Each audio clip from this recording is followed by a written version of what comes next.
Queridos amigos e queridas amigas, esse é o canal Raciocínios Espíritas e estamos de volta em mais um capítulo da obra Entre a Terra e o Céu. A obra Entre a Terra e o Céu que tem sido estudada por nós, capítulo por capítulo, nesse canal. No dia de hoje, iremos examinar o capítulo 28 desta obra, que é uma parceria entre o médium Chico Xavier e o espírito André Luiz. Capítulo 28 é chamado Retorno. Portanto, já dá para perceber que é uma continuação, que é um desdobramento, que é um desenvolvimento do capítulo passado.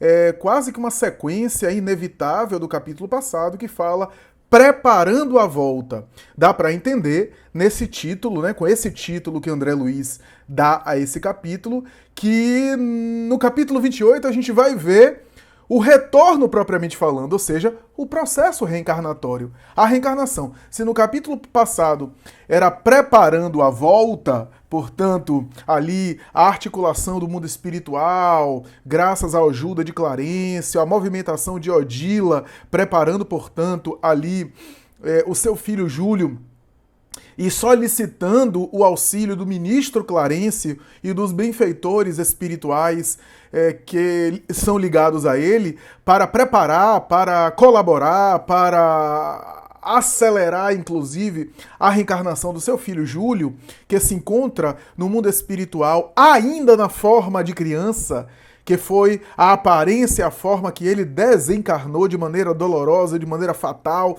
de maneira trágica. Notem bem, a gente já examinou isso em capítulos anteriores, quando abordamos a questão da aparência perispiritual. Muitas vezes a criança desencarna a criança, mas ela recupera o patrimônio espiritual que ela tem. Ela não era criança, ela foi criança no corpo, né? Mas o espírito não é uma criança. E ao chegar ao mundo espiritual, muitas vezes ele recupera o patrimônio, não fica necessariamente, pelo menos a longo prazo, com a forma, com a aparência, com a apresentação da sua última existência e, portanto, limitado com aquela bagagem, com aquele conhecimento, com aquela percepção de criança. Muitas vezes, a médio ou longo prazo, o espírito recupera o seu patrimônio integral de outras encarnações, porque é um espírito velho, um espírito antigo. Mas, por algumas circunstâncias, uma delas é o atraso espiritual, outra motivação seria o apego à matéria, ou então algum trauma que o espírito viveu ao desencarnar, que fez ele ficar fixado, vinculado, fixo, arraigado naquela conjuntura da sua última encarnação, pode fazer com que o espírito fique preso aspas, né? Fique temporariamente limitado àquela aparência perispiritual e, portanto, aquela personagem daquilo que ele foi no passado. No caso de Júlio, nós já estudamos, já observamos que Júlio permaneceu não apenas ligado à sua aparência perispiritual, mas também não tendo condição de reaver o seu passado. No caso de Júlio, ele não tem condição de recuperar o seu passado e de despertar determinadas recordações. Por quê? O livro não fala, mas por quê? Porque as últimas encarnações e o seu patrimônio do passado tem a ver com o quê? Com o seu suicídio, com o suicídio que ele cometeu, com os dramas que angustiam ele. Então, não é interessante ele lembrar do passado, e por isso os benfeitores não acionam, e ele naturalmente também não tem acesso, olha só, à sabedoria divina que se opera automaticamente dentro de nós. Às vezes a gente não tem lembranças do passado, porque aquelas lembranças seriam prejudiciais a nós. E às vezes a gente tem lembranças espontâneas. Quantas vezes a gente tem exemplos por aí, na literatura espírita tem muitos exemplos, de lembranças espontâneas de reencarnações passadas. Por quê? Porque os arquivos são liberados por algum motivo. E que é claro que se são liberados é porque o sujeito tem condições de dar conta daquelas recordações, daquelas memórias. No caso de Júlio, ele não tem condição. Ele não tem a mínima condição de dar conta.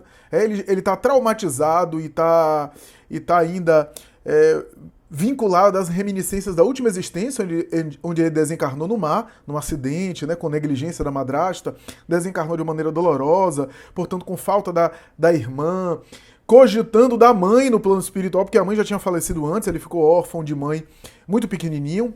Então, imagine somar isso com memórias passadas, as memórias onde ele foi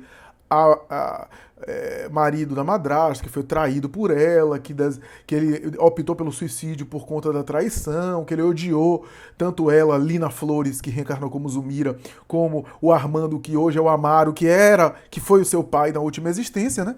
Que é o seu pai, né, nessa recente existência. Imagine lembrar disso. Então, naturalmente, automaticamente, os arquivos do inconsciente não liberam.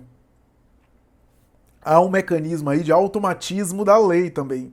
Então ele fica no plano espiritual e por essas razões, entre outras que talvez nos escape, ele permaneça ali retido, ele permaneça ali vinculado àquela personagem da criança que ele foi na mais recente existência, demandando dele a volta ao corpo. Ele só vai conseguir diluir essas percepções e conseguir recuperar o seu patrimônio reencarnando novamente, ou seja, voltando à experiência de carne, vivendo outra experiência e depois desencarnando. Aí sim, a longo prazo, ele tem condição de acessar, porque aí ele já está em outra situação, já está numa condição mais feliz, já pode olhar o passado, como diz Allan Kardec, à semelhança de um adulto que muitas vezes se lembra da sua vida infantil, que muitas vezes tem memórias de quando era criança e aquilo não o perturba, não o atordoa. Né? Então é mais ou menos isso. O espírito, quando ele vai amadurecendo, ele pode olhar o passado e olha os seus erros, os seus equívocos como uma criança, como uma infância que ele já teve, que já passou. Mas quando ele está envolvido no drama, enleado nos conflitos, é contraproducente despertar determinadas recordações. E foi isso que os benfeitores nem fizeram e nem ele teve esse acesso ao longo do tempo na colônia espiritual, particularmente na região chamada Lar da Bênção, que é uma região dedicada a cuidar de espíritos que desencarnaram na forma infantil e que chegam no mundo espiritual e são ajudados. A própria Blandina falou que muitos deles depois vão recuperando, né, o patrimônio deles, né, enquanto espíritos que são, né, recuperam e assim por diante. Mas no caso de Júlio, somente a reencarnação. Então vejamos que coisa importante, né, que informação preciosa, valiosa a gente assim considerar, né, e esse capítulo vai abordar particularmente aí o processo reencarnatório de Júlio. E aqui vale a pena considerarmos uma questão que às vezes nós esquecemos, que passa despercebida por muitos de nós, que é o seguinte: o processo reencarnatório não é igual de espírito para espírito. As reencarnações não são iguais, como também as desencarnações não são iguais. A desencarnação varia de espírito para espírito. A gente estudou isso com Allan Kardec em O Céu e o Inferno, em O Livro dos Espíritos, né? Há desencarnações que demoram mais tempo, o espírito demora a se acostumar no além, demora a se desapegar da matéria, tem laços muito fortes com o corpo por conta do apego à matéria, tem mais dificuldade, tem até mais sofrimento a depender do caso. Há desencarnações que o espírito desperta num pesadelo pelo mal que praticou, pelos crimes que cometeu, desperta numa espécie de alucinação psiquiátrica, num pesadelo, por conta daquilo que produziu para a própria consciência, é o encontro com a própria consciência. Há desencarnações que são suaves, como se fosse um leve despertar de uma cirurgia, em que a pessoa vai despertando e vai lentamente se dando conta de quanto tempo estava ali, quanto tempo ficou adormecida, quanto tempo permaneceu ali, tem quanto tempo que ela despertou no mundo espiritual, que ela está no mundo espiritual, que o corpo faleceu, a semelhança de uma cirurgia, que a gente acorda e fica perguntando que horas são e assim por diante.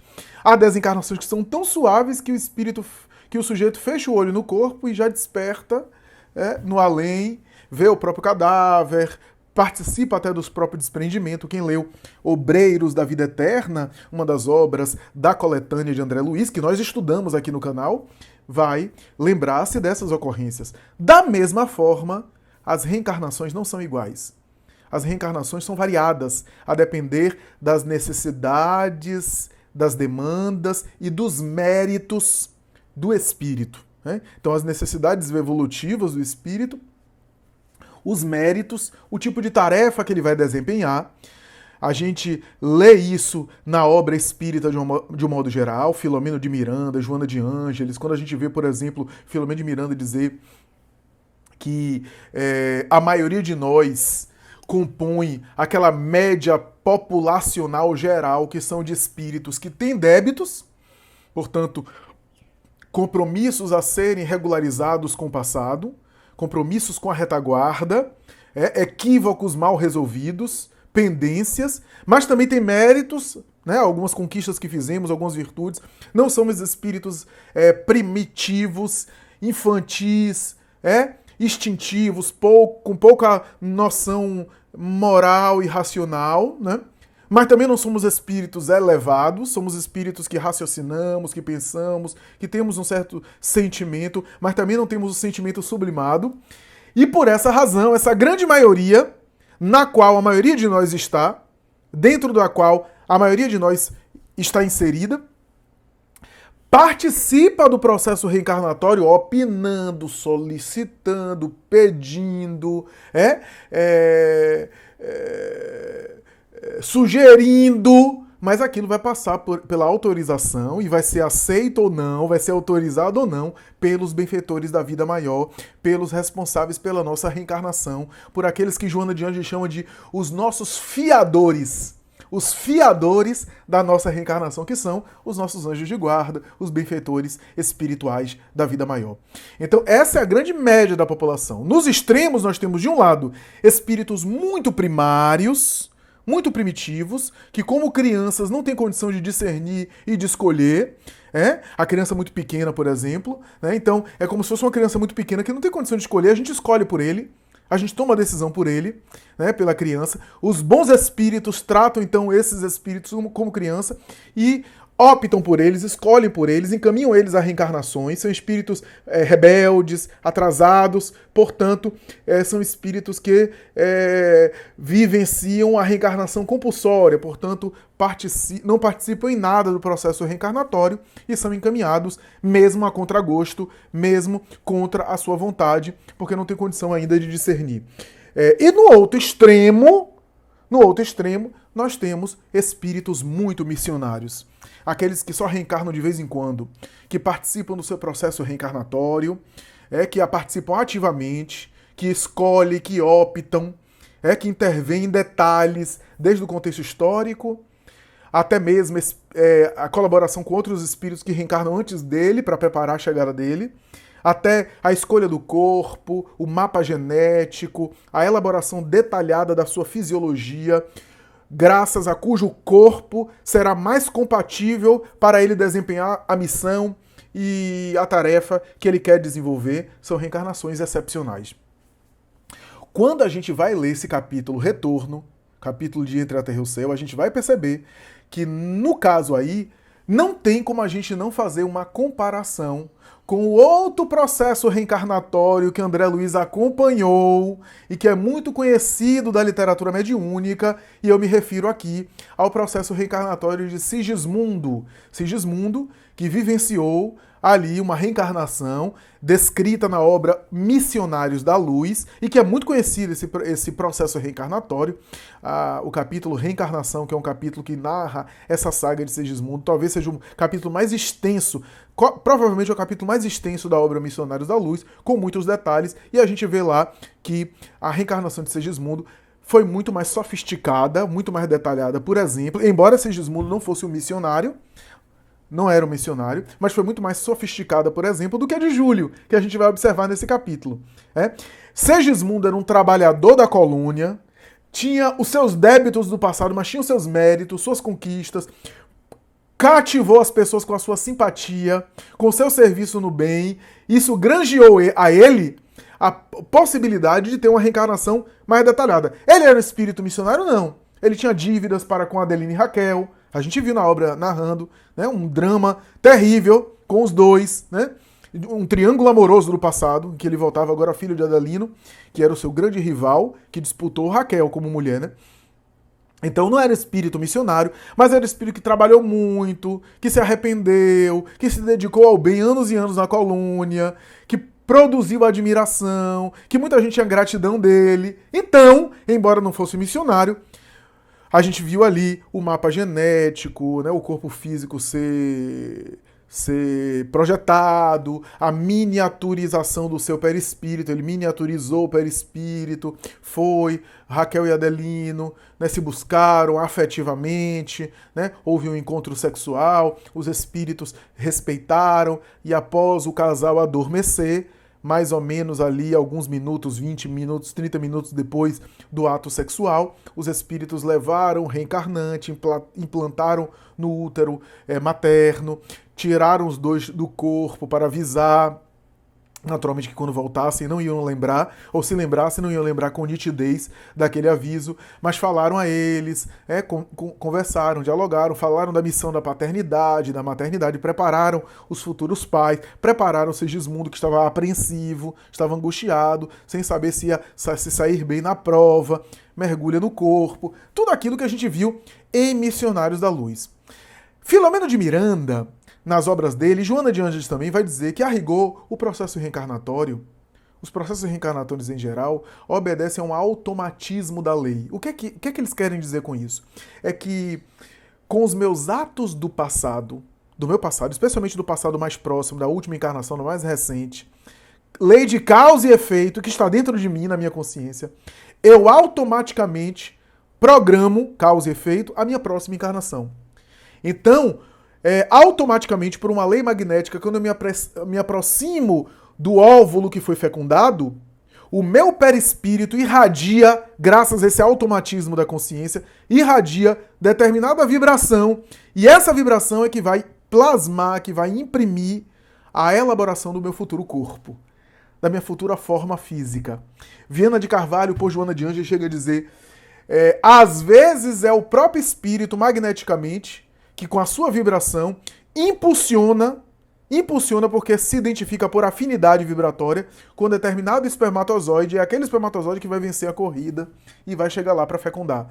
Porque é aquele espermatozoide que tem a carga vibratória, a carga específica que ele precisa para o seu futuro corpo, de maneira automática, sem necessariamente uma organização de benfeitores espirituais. Portanto, a minha programação também está dentro de mim. A lei de Deus está na consciência.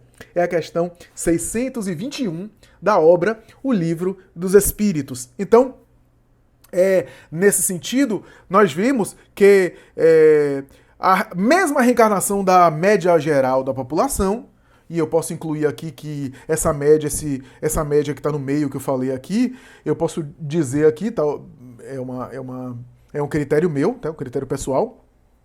Pode ser que alguém examine e tenha outro critério, é válido, é só um exercício de raciocínio aqui, que provavelmente, na minha opinião, o Segismundo e o Júlio estão na mesma categoria, aquela média geral. Mas Segismundo e Júlio, apesar de estarem na mesma categoria, espíritos medianos, não é nem missionário nem primitivo, mas ainda assim tem diferenças substanciais no processo reencarnatório dele. E, gente, é claro que a reencarnação não pode ser igual de um para um espírito. Imagine, eu sempre dou esse exemplo para ficar claro, imagine uma mulher que é estuprada e que engravida. Você acha que os espíritos benfeitores estavam assim, vamos ver agora, ela vai ser estuprada, vamos programar a reencarnação, porque logo ela vai ser estuprada pra gente programar e encaminhar o espírito à reencarnação. Primeiro que estupro não está programado. E depois os espíritos serem coniventes com estupro.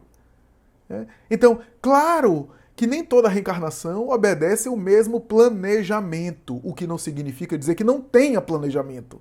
Sempre há. Sempre há, até porque os espíritos superiores, eles antecipam muitas coisas que nós não conseguimos antecipar, né? Preveem, planejam muitas coisas, né? Mas é claro que há casos e casos que variam, e se a gente for comparar Segismundo com Júlio, a gente vai ver características diferentes, e o capítulo 28, esse capítulo que estamos estudando, coloca isso de maneira bem clara, de maneira bem nítida, tá? Quais são as características da reencarnação de Júlio? Quais são as características que a gente pode aqui comentar? Espírito endividado. A gente vê no processo reencarnatório dele uma falta quase total de autonomia para escolher. Ele praticamente não escolhe nada, ele está em forma infantil, ele é levado, no capítulo mostra isso, ele é levado ao lar. André Luiz com sua equipe vai, acompanhado por Zulmira, que leva Júlio nos braços para entregar quem? A Zulmira. Odila leva consigo o seu filho nos braços, Júlio, para entregar quem? A Zulmira, que será a sua futura mãe biológica, né? Num processo de emancipação da alma, de desdobramento do corpo. André Luiz coloca sutilmente aí, ele sugere sutilmente aí que essa visita é para operacionalizar o processo reencarnatório, que significa dizer que é naquele momento ali pós o encontro sexual do casal, né? Respeitando que os espíritos bons respeitam a privacidade. Quem não respeita a privacidade são espíritos perturbadores. Quando a nossa atmosfera do lar, quando a nossa vida moral é perturbada e desorganizada, então o nosso ato sexual é visto, acompanhado e participado de espíritos burlescos, de espíritos desorganizados. Mas no caso de uma vida moral equilibrada, de uma vida moral sadia, os bons espíritos não apenas respeitam a privacidade, como elaboram defesas magnéticas para que não haja invasão da privacidade do casal.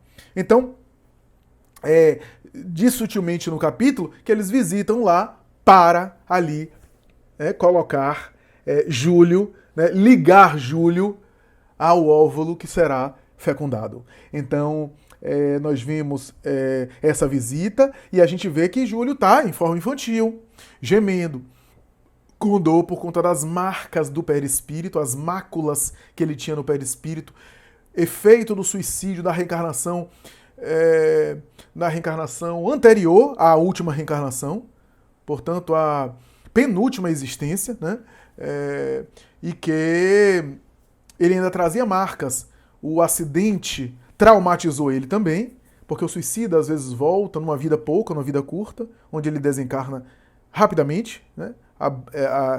Tem pouco tempo, mas também essa desencarnação abrupta, onde ele tem o fio da vida física cortada de maneira frustrante para ele. Imagine uma criança cheia de vigor, uma adolescente cheia de juventude, e de repente tem uma desencarnação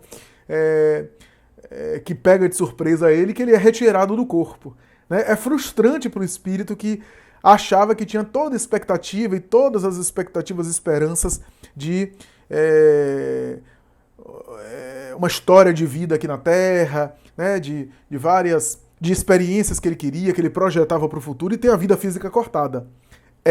Já o resgate do suicídio anterior. Não valorizou a vida física, em plena vitalidade da vida física, tem a vida física cortada. Tem o laço do corpo físico, né? O vínculo com a matéria cortado. Isso é frustrante, isso é traumatizante também, mas que faz parte da recomposição dessa área que foi muito danificada, porque lembremos que houve ali no passado 2 tentativas de suicídio que danificou, né? A segunda concretizando o ato suicida, né? E que comprometeu bastante. E aí ele desencarna por afogamento, passando. E aí o Clarencio diz assim, percebendo a sua futura programação reencarnatória, talvez porque espírito mais nobre consegue acessar o futuro, vai dizer, ele passou pelo afogamento e ainda necessita passar pela intoxicação para ali se liberar do débito em relação ao suicídio. Lembremos que ele tentou 2 métodos, né, quando na reencarnação em que ele se suicidou, 2 métodos. Um método que ele tentou,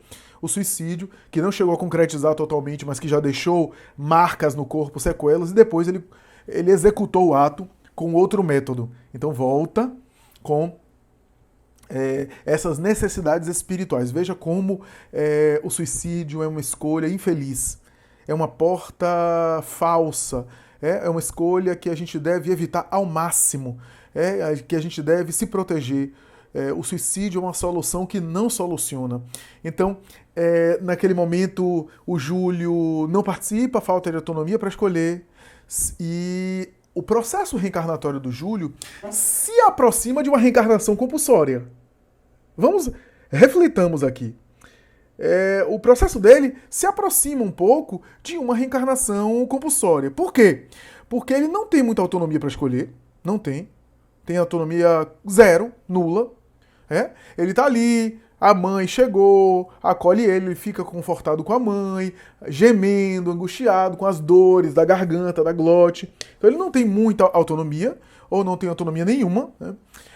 Então se aproxima um pouco da reencarnação compulsória, porque ele não participa do processo reencarnatório. Por outro lado, não é o espírito primário, o espírito rebelde, o espírito que vê a mãe, que acolhe a mãe, que se sente feliz com a mãe, que aceita, porque a mãe diz pra ele, né, a mãe propõe pra ele, então ele aceita reencarnar, aceita voltar à Terra. Então nesse sentido, ele se aproxima da reencarnação compulsória, mas não se trata daquelas entidades rebeldes, obstinadas no mal, resistentes ao processo reencarnatório, que não quer reencarnar, primárias, infantis, não chega a tanto. No capítulo a gente vê André Luiz descrevendo essa ida ao lar, e em determinado momento, muito interessante, quando o André Luiz descreve em determinado momento não apenas a ida ao lar, mas a aproximação de Júlio, carregado por Odila, do lar. Ou seja, quando eles entram na atmosfera, né, entram no local da casa de Amaro e de Zulmira, o efeito que produz no menino Júlio. Sabe o que acontece? André Luiz diz assim: Júlio emudeceu. Júlio emudeceu. Ficou, portanto, mudo. Emudeceu, tranquilizou e ainda diz assim: qual se estivesse tomado um anestésico. Olha só, ele diz assim: qual se tivesse tomado um anestésico, o menino emudeceu. Olha só que coisa interessante. E aí, o Clarencio diz assim: o doentinho encontra grande alívio em contato com os fluidos domésticos. O reequilíbrio da alma no ambiente que lhe é familiar no mundo constitui base firme para o êxito da reencarnação. Olha só que coisa interessante, ou seja, os fluidos da família, os fluidos que compõem o grupo familiar, aquele grupo familiar ao qual ele pertenceu na última existência, com quem ele tem laços antigos, alguns laços até de hostilidade, a gente já viu isso, mas a hostilidade que também é afeto, né? Hostilidade que era o quê? Ciúme, mágoa, amor ferido, amor traído. Então também havia afeto, né? No passado, vínculos fortes, alguns passionais, vínculos precisando serem educados e até sublimados, e que na última existência se traduziam em vínculos o quê? De afeto, de amor, o amor pelo pai, né? O vínculo com a madrasta, o amor pela irmã Evelina, e assim por diante. Então, havia um vínculo, né? E uma familiaridade, porque ele reencarnou naquela família, cresceu naquele lar, mas não é um lar no sentido da estrutura de pedra, não. Da estrutura de madeira. São os fluidos que compõem a atmosfera daquele local, fluidos esses que são produzidos pelas mentes dos encarnados e também pela família espiritual que compõe, né? Porque a gente tem uma família consanguínea e tem um grupo de espíritos ali que fazem parte daquela família, que são espíritos familiares, na expressão feliz de Allan Kardec. Espíritos familiares que compõem aquele cenário doméstico. Então os fluidos, olha só, às vezes a gente não dá importância a isso, porque quando a gente está na carne, a gente não tem tanta sensibilidade para isso, a gente não sente tanto isso. Mas quem não sente o bem-estar na presença de alguém com quem tem afinidade? Quem não sente o bem-estar quando está na sua casa, mesmo quando a casa não esteja assim, em momentos ideais, mas eu estou na minha casa. Quem não sente esse bem-estar muitas vezes, né? São os fluidos. Os fluidos que nós espiritualmente sentimos, percebemos. Então, o menino Júlio desencarnado, ao chegar no local, emudeceu e adormeceu, como se tivesse tomado um anestésico. Tranquilizou. Que é isso? A atmosfera espiritual da casa, que lhe deu uma sensação de familiaridade. Por isso que o Clarencio chega a dizer que para ele o ambiente familiar constitui um remédio para o reequilíbrio da sua alma, né? E por isso a necessidade dele reencarnar naquele grupamento, né? Então isso é uma coisa muito interessante. E aí a gente pode fazer aqui considerações sobre a oração em família, como é importante, o evangelho no lar, que faz verdadeiras faxinas e limpezas psíquicas em casa, né? Clarencio cita a prova do Júlio, a intoxicação que eu falei aqui. Hilário e André Luiz ficam sensibilizados e dizem, acho que é André Luiz que diz assim, eu lamento muito pelos pais, né? Os pais sofrerem isso. E aí Clarice chama atenção, mas os pais não estão nessa circunstância por acaso. Lembre-se que Amaro foi o Armando, que traiu o Júlio com Lina Flores. Lina Flores que era a sua esposa. Lina Flores é Zumira. Zumira voltou agora na condição de madrasta dele e agora vai recebê-lo como mãe, e ele vai recebê-lo como pai. Ambos, pelo desequilíbrio afetivo, pelo desequilíbrio emotivo, pelo desequilíbrio das emoções, desequilibraram as suas emoções e, claro, produziram sofrimento no Júlio. É justo que recebam Júlio para que o Júlio resgate aquilo que ele fez pelo suicídio e eles, pela dor e pelo sofrimento de cuidar de um filho e depois ter esse filho desencarnado, também reequilibrarem o seu mundo afetivo, o seu mundo emocional, através dessa experiência dolorosa. Né? Então, isso é super interessante, porque a explicação do Clarencio vale a pena a gente ler na íntegra. Eu estou aqui colocando com as minhas palavras, mas não é a mesma coisa que ler, né, as considerações que o Clarencio fez ipsiliteris, né, como está lá no texto. E nós vemos também a Zumira sair do corpo e aceitar. Ela já havia aceitado, ela já havia aceito, a gente viu isso no capítulo passado, no capítulo 27, mas hoje ela, de alguma forma, efetiva essa aceitação quando ela recebe Júlio nos braços, né? E aí esse foi um momento emocionante que todos choraram, porque é uma mãe entregando o seu filho a uma outra mãe, que será, por sua vez, seu filho também. E ela recebe aquele filho no braço, no regaço, né? Ou seja, de encontro ao peito, né? Diz André Luiz, né? E acolhe ali, né? De tal forma que seria assimilado, né? E a gente vai ver isso daqui. Mas é interessante porque André Luiz descreve Zumira como uma sublimada Madonna. Ela estava irradiando uma atmosfera psíquica totalmente diferenciada, tá? Estava irradiando uma luz diferenciada, Zumira. Era outra Zumira, transfigurada até perispiritualmente fora do corpo. Olha só a missão da maternidade. Olha só a tarefa relevante da maternidade. Ela ter aceitado a maternidade, ela ter se comprometido com isso, aceitado receber o Júlio. Olha como ela já estava perispiritualmente falando. Por isso o mundo espiritual exalta muito a tarefa da maternidade. Muita gente que não conhece a doutrina espírita ou conhece a doutrina espírita superficialmente acha que os espíritos Emmanuel, André Luiz, Bezerra de Menezes, Joana de Anjos, quando exaltam a maternidade, estão fazendo... Como meu Deus, algumas pessoas têm esse discurso, né? Que como se tivessem... reforçando a cultura patriarcal que coloca a mulher apenas no lugar de mãe, na função de mãe, nada mais, como se a mulher estivesse sempre em estado de natureza, a função dela seria uma função biológica, orgânica, natural, enquanto o homem sai da função da natureza e entra na função da cultura, porque trabalha, porque etc.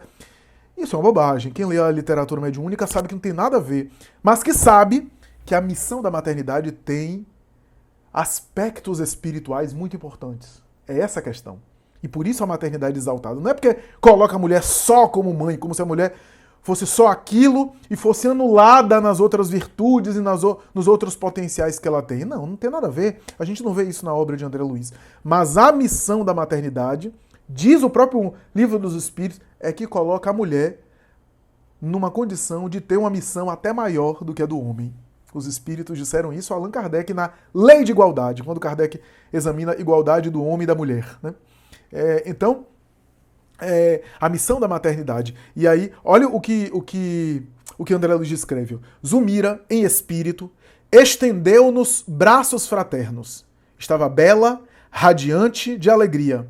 E quando recebeu Júlio, conchegando ao próprio peito, pareceu-me sublimada Madonna, aureolada por maternidade vitoriosa. Olha só, parecia uma sublimada Madonna. A ponto de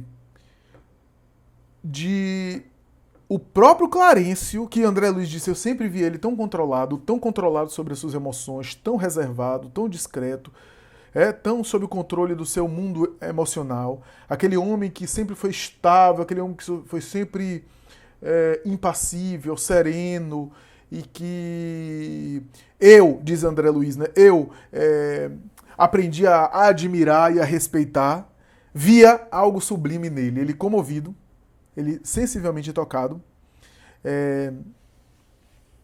e através da fronte dele, ou seja, da testa, da cabeça, e da destra que ele colocava assim na direção de Zumira, né, colocava a mão direita erguida para Zumira, como se estivesse aplicando um passe, saía ali jorros de luz. Projetava ali uma luz intensa, uma luz maravilhosa, que emocionou a todos, né? E a ponto de a Zumira, naquela condição, se ajoelhar numa atitude de humildade, né?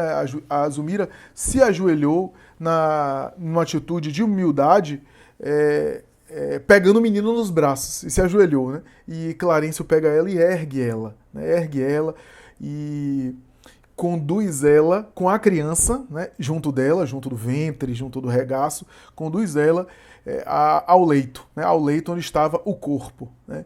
E André Luiz diz que ela estava ali profundamente concentrada naquela criança, em espírito. E aqui vale a pena a gente comentar o seguinte: já estava havendo ali uma fusão entre o perispírito de Zumira e o perispírito de Júlio.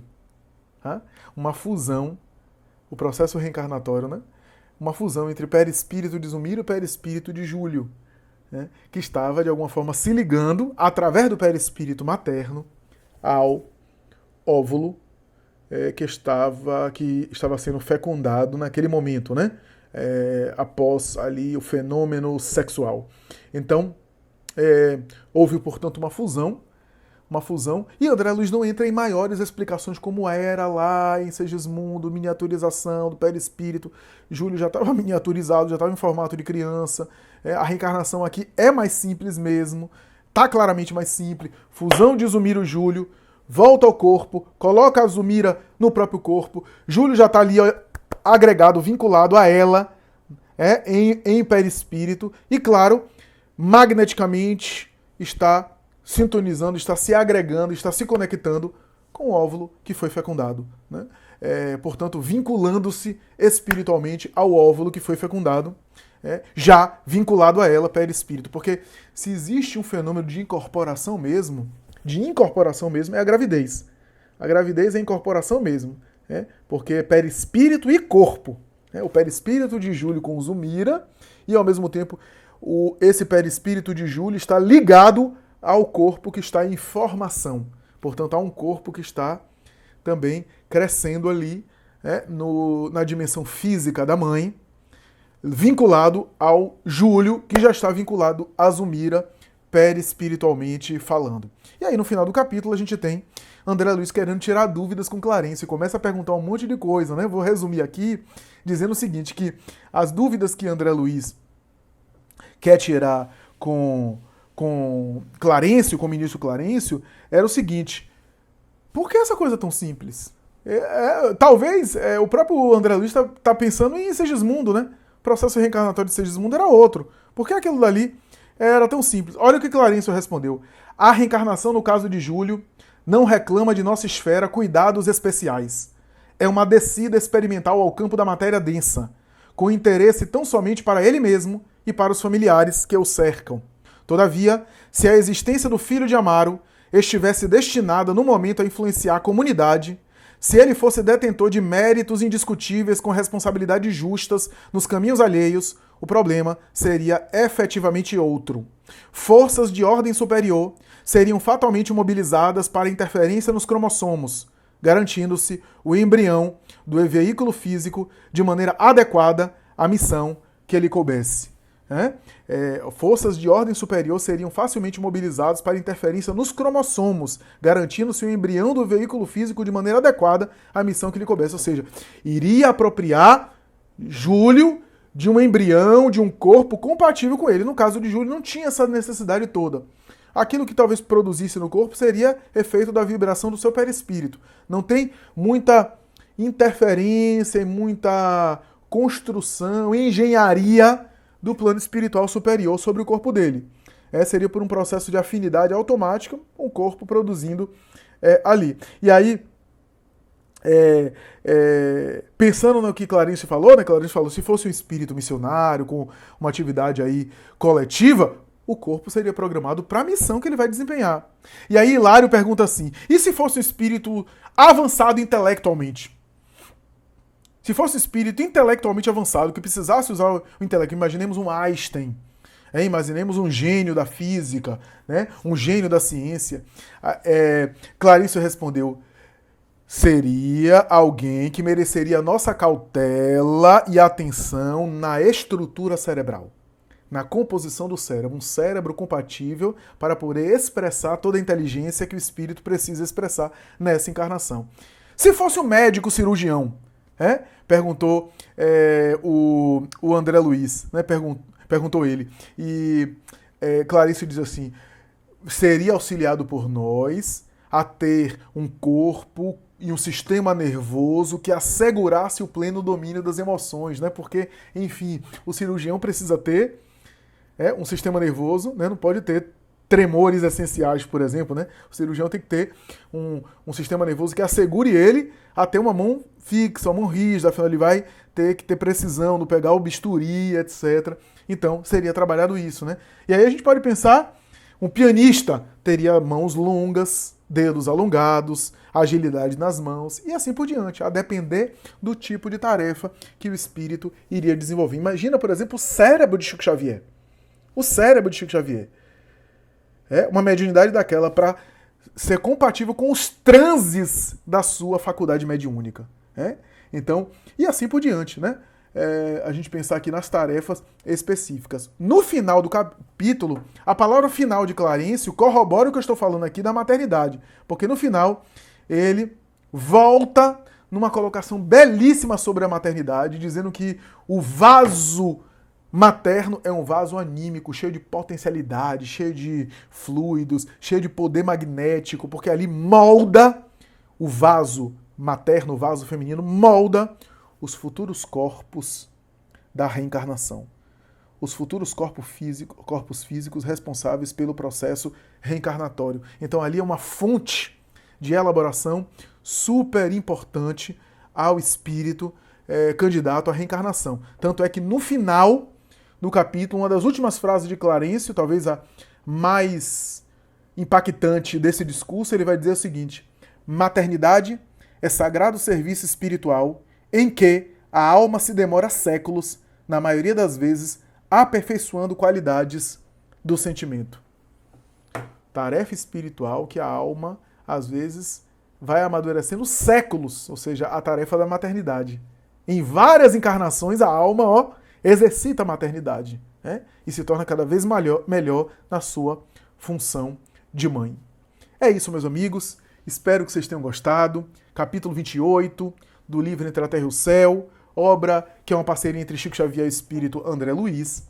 E até a próxima, se Deus quiser. Muita paz.